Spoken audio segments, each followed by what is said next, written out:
Hello, good morning my dear students. आप सभी लोगों का मेरे यूट्यूब चैनल में बहुत बहुत तहे दिल से स्वागत है।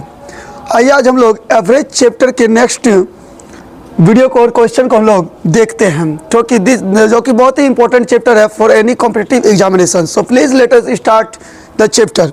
देखिए क्वेश्चन क्या है।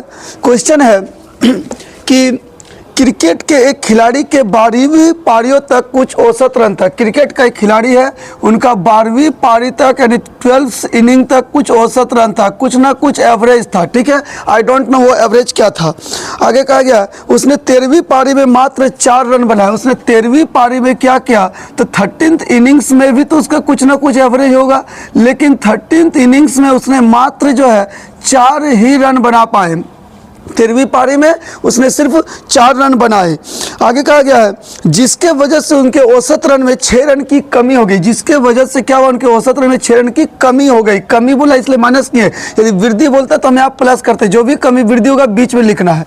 ठीक है, 13वीं पारी मात्र 4 रन बनाए, जिसकी वजह से उसके औसत रन में 6 रन की कमी हो गई। क्वेश्चन कहा गया तो 13वीं पारी तक औसत रन क्या है, यानी 13th इनिंग्स तक जो है उसका एवरेज रन रेट क्या था, ये पूछ रहा है। तो जब 13वीं पारी का मांगे तो आप क्या कीजिए, उल्टा से इंटू कीजिए, यानी 12 से गुना कीजिए। और जब 13वीं का मांगे तो 12 से, 12 का मांगता तो 13 से करते। ठीक है, तो 12 को गुना करते थे 6 से, तो 12 6 72। या माइनस होगा तो हमेशा प्लस कर दीजिएगा, उल्टा माइनस हो तो प्लस, प्लस होने पर माइनस। ठीक है, अब 72 और 4 अगर हम जोड़ते हैं तो 76, यानी उसका 13वीं पारी तक औसत रन क्या होगा, 76। यदि आप लोगों को अच्छा लगा होगा तो लाइक शेयर सब्सक्राइब करना बिल्कुल मेरे चैनल को ना भूले।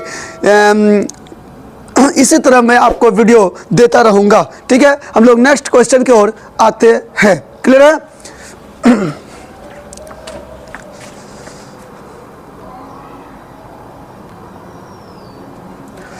देखिए हम लोगों का जो नेक्स्ट क्वेश्चन है वो क्वेश्चन बहुत ही इंपॉर्टेंट है। टाइप चेंज है, यहाँ पे ध्यान दीजिएगा। क्वेश्चन के टाइप जो है आपके चेंज है। क्वेश्चन कहा गया है एक समूह में 8 सदस्यों का औसत उम्र 30 वर्ष है। एक समूह है जिसमें 8 सदस्य यानी 8 व्यक्ति है, इसके एवरेज दे दिया है 30 साल है। ये ध्यान दीजिएगा, 8 व्यक्ति का औसत दिया हुआ है 30 साल है। ठीक है, आगे कहा गया एक 60 वर्ष के सदस्य के चले जाने, यानी एक वो व्यक्ति चला गया माइनस जो गया वो 60 साल का व्यक्ति चला गया, तो ये माइनस हो गया। चलो ठीक है, चले जाने तथा 44 वर्ष के एक नए सदस्य के आ जाने, यानी एक सदस्य फिर से वापस आ गया। देखिए एक सदस्य चला गया था तो 7 जन बचा था, फिर से एक सदस्य वापस आ गया, यानी 1 जन और बढ़ गया था, 8 जन हो गया। और जो आया वो हो गया 44 वर्ष के सदस्य आ गया, जो गया वो माइनस हो जाया वो प्लस। ठीक है, यानी 60 साल का व्यक्ति गया और 44 साल का व्यक्ति आया, यानी कहीं ना कहीं निकला हम लोग का ज्यादा उम्र का व्यक्ति। तो अगर हम -60 और +40 का कैलकुलेशन करते हैं तो होता है क्या, +16, यानी 16 साल मेरा जो है अब क्या हो जाएगा, उम्र बढ़ेगा। क्लियर है?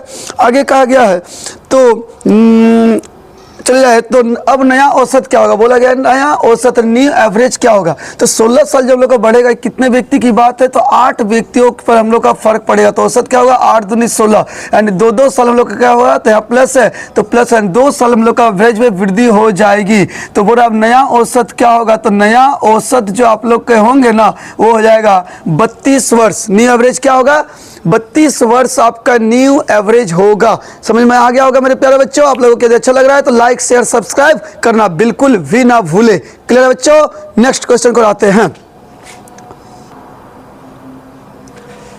चलिए नेक्स्ट क्वेश्चन को हम लोग आते हैं। जब से दिल दिया है तुझको धोखा ही पाया रे, रब्बा मैनू रब्बा रब्बा मेरे साथ क्यों ऐसा किया रे। देखिए नेक्स्ट क्वेश्चन क्या है। नेक्स्ट क्वेश्चन है एक समूह के 10 सदस्यों के औसत उम्र 40 वर्ष था।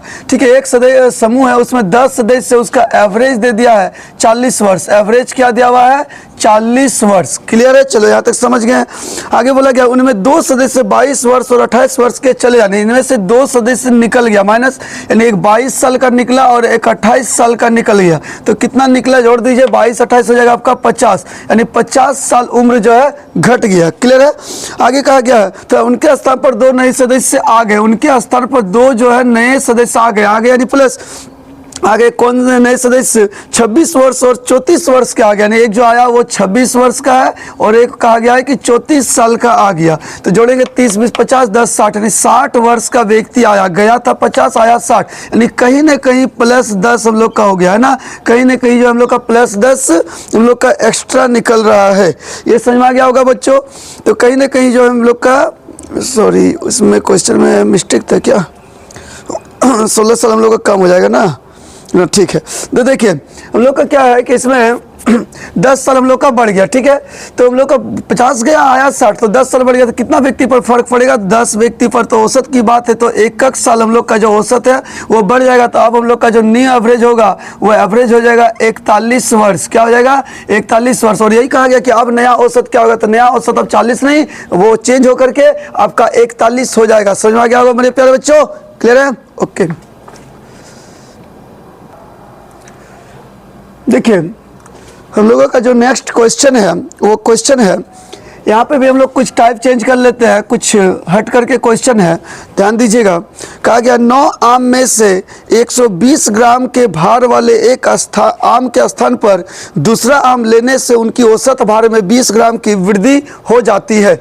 देखिए 9 आम है, यानी 9 जो है मैंगो है, ठीक है। तो 9 आम का कुछ ना कुछ आपका एवरेज होगा, लेकिन उसमें कहा गया कि एक आम जो है ले लिया गया, 9 गो आम है एक टोकरी में, उसमें से एक आम निकाल दिया गया और वो आम जो निकला वो बोला गया है कि 120 ग्राम का भार वाला एक आम निकल गया, यानी कि टोकरी से 120 ग्राम भार का वजन घट गया। ये समझ में आ गया होगा, निकाल दिया गया। आगे कहा गया है उनके स्थान पर दूसरी आम लेने से, उनके स्थान पर एक दूसरा आम रख दिए, ठीक है। 120 ग्राम साइज का एक आम निकाले और उसके स्थान पर एक नया आम रख दिए, तो निकल गया वो माइनस, जो फिर उसको रख दिया गया प्लस, तो एक नया आम रख दिया गया, ठीक है।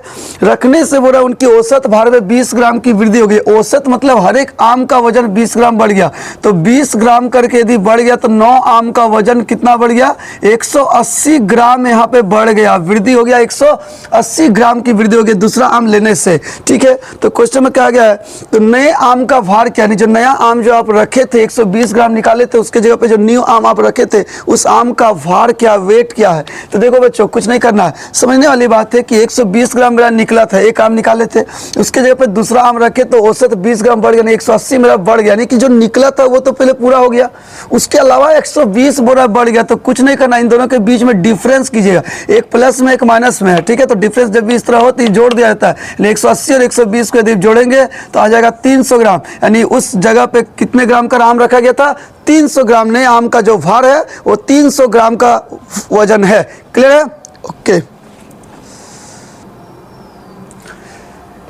देखिए good morning my dear students, आप सभी का स्वागत है। देखिए हम लोग का नेक्स्ट क्वेश्चन में आ जाते हैं।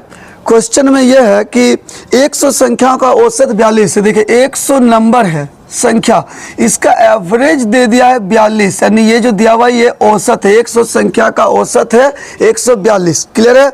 आगे बोला गया है बाद में यह पता चला कि एक संख्या 33 के जगह पर 83 पढ़ ली गई है।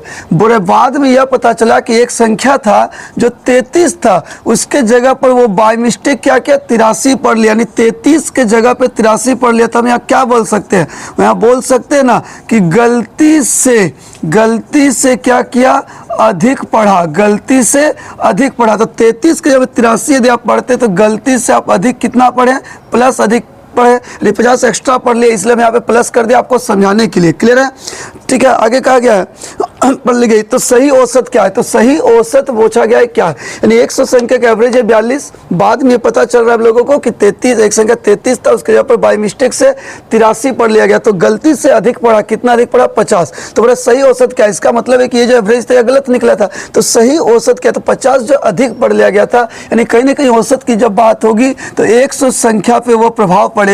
जब हम इसको डिवाइड करेंगे तो आ जाएगा आपका 0.5, यानी क्या आ जाएगा 0.5 आपका प्लस में आएगा, ठीक है।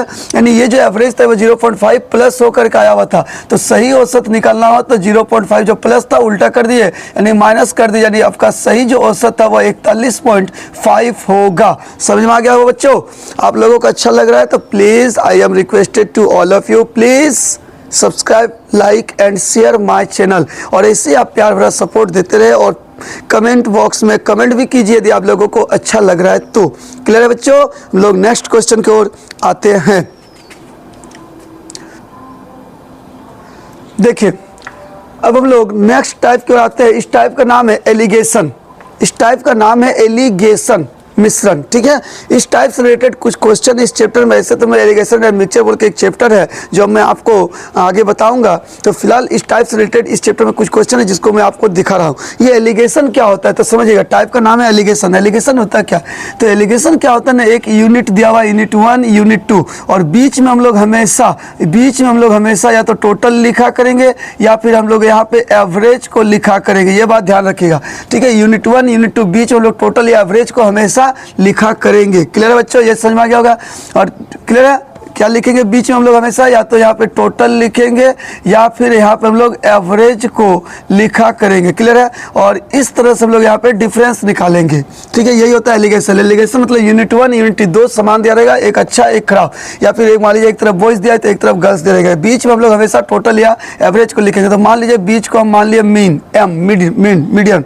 ठीक है, तो इन दोनों का हम लोग डिफरेंस करेंगे। तो यहाँ पे हम लोग लिखेंगे यूनिट 2 माइनस एम, और इधर डिफरेंस करेंगे तो लिखेंगे यूनिट 1 माइनस एम। अब आप सोच रहे कि यूनिट 1 2 हमेशा पहले रहेगा क्या? नहीं, ऐसा बात नहीं है। इन दोनों में जो भी बड़ा रहेगा, मान लीजिए अगर मेरा ये वाला बड़ा है तो आप पहले एम लिखेगा, हम बाद में यूनिट 2 को लिखेगा। नहीं, आपको इन दोनों के बीच का सिर्फ अंतर लेना है। यहाँ पे भी वही चीज अप्लाई करना है। तो ये हो गया आपका एलिगेशन। ठीक है, एलिगेशन यही चीज होता है, 2 यूनिट दिया रहेगा, बीच में टोटल एवरेज को लिखेंगे, और यदि हम उनको इस तरह डिफरेंस करते हैं क्रॉस करके तो यहाँ पे जो भी आएगा वो रेशियो में ही आएंगे। ठीक है बच्चों, समझ में आ गया होगा। तो देखिए अब हम लोग इससे रिलेटेड क्वेश्चंस की ओर आते हैं। देखिए क्वेश्चन क्या है, इससे रिलेटेड एग्जाम में क्वेश्चन प्रश्न कैसे पूछे जाएंगे। तो क्वेश्चन में कहा गया है कि एक विद्यालय में 120 विद्यार्थी कक्षा में शामिल हुए। एक स्कूल है जिसमें टोटल स्टूडेंट्स दिखा रहा है 120 बच्चा एक स्कूल में शामिल हुआ। ठीक है, यहाँ तक हो गया। आगे कहा गया पास होने वाले छात्रों की औसत अंक 39% है, यानी जो बच्चा पास किया ना उसका एवरेज मार्क्स आया है 39%। ठीक है, तो फेल होने वाले छात्रों की औसत अंक 15%, यानी जो फेल किया उसका एवरेज मार्क्स है 15%। देखिए एक तरफ पास लिख दिए, एक तरफ फेल लिख दिए। क्लियर है, ये हो गया 15%। यदि कुल छात्रों का औसत अंक 32%, यानी कुल यानी टोटल का दे रहा है, टोटल स्टूडेंट्स का एवरेज मार्क्स है 32%। ठीक है, ये तो पास होने वाले छात्रों की संख्या क्या, यानी पास कितने बच्चे किए हैं उस एग्जाम में, ये निकालना है। तो देखिए एक तरफ पास है एक तरफ फेल है, बीच में लिख दिया टोटल, दोनों बच्चों का ही है। ठीक है, इस तरह से हम लोग यहाँ पे एलिगेशन करेंगे डिफरेंस। तो 15-32 का भी डिफरेंस हो जाएगा 17, और 39 और 32 का भी डिफरेंस हो जाएगा 7। ये जो रेशियो आएगा ये बच्चों का रेशियो आ गया, यानी स्टूडेंट्स, शॉर्ट में लिख दिया हो स्टूडेंट्स का रेशियो आया। और जब भी टोटल दिया रहता है आपको क्या कहा गया, रेशियो को जोड़ के भाग दीजिए। 17 और 7 हो जाता है 24, जोड़ के भाग देंगे तो 24×5 120। क्लियर है, यानी इनका 5 गुना करना है, आप इनका भी 5 गुना कर सकते हैं। तो 17×5 85 स्टूडेंट्स यहाँ निकला, और 7×5 35 स्टूडेंट्स यहाँ निकला। तो बोला पास कितने बच्चे किए, तो 85 स्टूडेंट्स आपके पास किए हैं एग्जाम में। क्लियर है, यदि फेल पूछा जाता तो आपका 35 बच्चा फेल में आंसर आते। क्लियर है बच्चों, समझ में आ गया होगा। यदि आप लोगों को अच्छा लग रहा है तो प्लीज़ लाइक शेयर सब्सक्राइब बिल्कुल करें। यदि मेरे चैनल में पहली बार आप आए हो तो अच्छा लग रहा है वीडियो तो लाइक शेयर कर दीजिए और कमेंट भी कीजिए। क्लियर है, और मेरे सब्सक्राइब इसी तरह से बढ़ाते रहिए ताकि मेरा मनोबल आगे बना रहे। क्लियर है। अच्छा, आपको बताना चाहूँगा यदि आप मुझसे ऑफलाइन पढ़ना चाहते हैं तो मेरे कई सारे ब्रांचेस से धनबाद में, जिनमें से आरिस मोड़ में है, निरसा में है, आपका लोहार बरवा में भी ले रहे हैं। ठीक है, पूर्वी टुंडी तरफ है, मैथन तरफ है, इस तरह के बहुत सारे ब्रांचेस मिलेंगे। आप कहीं से भी आके ऑफलाइन भी क्लास मेरे माध्यम से कर सकते हैं। बहुत सारे नए नए बेंचेज हम लोग को बन रहा है। ठीक है, क्लियर है बच्चों, आप लोग अच्छा लग रहा है तो आप डायरेक्ट कॉन्टेक्ट भी कर सकते हैं मुझसे। और मेरा कॉन्टेक्ट नंबर तो आप लोगों को पता ही होगा, नहीं पता है तो लिख लीजिए 8521462360। देखिए 8521462360 यही नंबर मेरे हैं और यही हमेशा परमानेंट भी रहेंगे। ठीक है, आप मुझसे डायरेक्ट कॉन्टेक्ट भी कर सकते हैं। क्लियर है, यदि किसी भी प्रश्न में आपको यदि डाउट हो रहा है तो आप डायरेक्ट कॉल कर सकते हैं मुझसे। मेरे कॉल करने का जो समय होंगे वो रात के 9 बजे से लेकर के 11 बजे के बीच में आप मुझसे कांटेक्ट कर सकते हैं। मैं उसमें फ्री में रहता हूँ, फ्री में मतलब मैं व्यस्त नहीं रहता हूँ, सिर्फ स्टूडेंट्स के बीच में ही ज़्यादातर कम्युनिकेशन मेरी होती है उस बीच में, ठीक है। तो आप मुझसे डायरेक्ट यदि रूबरू बात करना चाहते हैं तो इस बीच में आप मुझसे कॉन्टेक्ट कर सकते हैं। क्लियर है। देखिए बच्चों, अब हम लोग नेक्स्ट क्वेश्चन की ओर आते हैं, ज़्यादा टाइम को बर्बाद ना करते हुए। देखिए हम लोग का जो नेक्स्ट क्वेश्चन है वो क्वेश्चन क्या है। क्वेश्चन में कहा गया एक कारखाने में पुरुष कर्मचारियों को औसत वेतन 5,200 रुपया। एक कारखाना है, उसे पुरुष यानी मेल कर्मचारी को औसत वेतन दिया है 5,200 रुपया है, तथा महिला कर्मचारियों का औसत वेतन जो दिया गया फीमेल, इसका दिया गया 4,200 रुपया है। क्लियर है। आगे कहा गया तथा पूरे कर्मचारियों को औसत वेतन 5,000 रुपया, पूरे जो कर्मचारी है उसका एवरेज सैलरी 5,000 रुपया है। क्लियर है। आगे ये भी कहा गया कि यदि पुरुषों की संख्या 24 है, पुरुष की संख्या दे दिया गया है 24 है, तो क्वेश्चन में कहा गया है कि महिलाओं की संख्या तब कितनी होगी, यही तो आपसे प्रश्न है। क्लियर है। देखो फिर से समझा दे रहा हूं, एक कारखाना है जिसमें जितना भी पुरुष कर्मचारी है सारे के वेतन को जोड़ दिया गया और पुरुषों की संख्या से भाग दिए, तो एवरेज सैलरी जो आया वो एवरेज सैलरी आपका 5,200 रुपया आया पुरुष का, और महिला जो कर्मचारी है उनका जो एवरेज सैलरी आया वो आया क्या 4,200 रुपया। एक तरफ पुरुष का कर दिया, एक तरफ महिला का कर दिया गया, तथा पूरे कर्मचारी का औसत वेतन सारे कर्मचारी का, जिसमें सारे मेल्स भी आ गए, मेल भी आए सॉरी और फीमेल भी आए, उनकी जो पूरी है उनका एवरेज दिया हुआ है 5,000 है। क्लियर है। प्रश्न में यह भी कहा गया कि यदि पुरुष की संख्या 24 है तो महिला की संख्या इस फैक्ट्री में क्या है। तो कुछ नहीं करना है बच्चों, एलिगेशन कर दो। इनका बीच का डिफरेंस कितना है 800। क्लियर। इनके बीच डिफरेंस कितना है 200। क्लियर। अब आप सोचिए ये रेशियो बना रहा है, तो रेशियो का छोटा मतलब होता है छोटा रूप, तो 2 से कम 200, 200 चौका 800। ये जो रेशियो आया किसका आया, तो ये इंप्लॉइज का आ गया, कर्मचारी का रेशियो आ गया। ये समझ में आ गया होगा। क्लियर है। अब देखिए 4 जो आया वो किनका है, पुरुष का है, तो 4 का वैल्यू ही तो दे दिया गया है 24। 4 का वैल्यू 24 है, तो कितना गुना दिख रहा है 4 छक 24, 6 गुना, तो आप इनका भी 6 गुना कर दीजिए, यानी 6 1 छक 6, यानी 6 फीमेल है और ये 24 मेल था। तो बोला महिला की संख्या फैक्ट्री में कितनी है, तो भाई 6 महिला है उस फैक्ट्री में। समझ में आ गया होगा बच्चों। आप लोगों को मेरा वीडियो कैसा लगा। यदि आप लोगों को मेरा वीडियो बहुत अच्छा लग रहा है तो लाइक शेयर सब्सक्राइब बिल्कुल कीजिए, और आप लोगों ने मेरे वीडियो को देखे इसके लिए थैंक यू सो मच, धन्यवाद।